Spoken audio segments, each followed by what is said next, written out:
শেষ ওভারে দরকার ছিল 10 রান। টান টান উত্তেজনা। বোলিংয়ে এসেছেন সেই বোলার হ্যারিস রফ।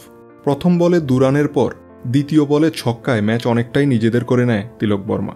চতুর্থ বলে মিডনের উপর দিয়ে 4 মেরে এবারের এশিয়া কাপ নিজেদের করে নেয় টিম ইন্ডিয়া। প্রথমে টসে জিতে পাকিস্তানকে ব্যাটিংয়ে পাঠায় ভারত।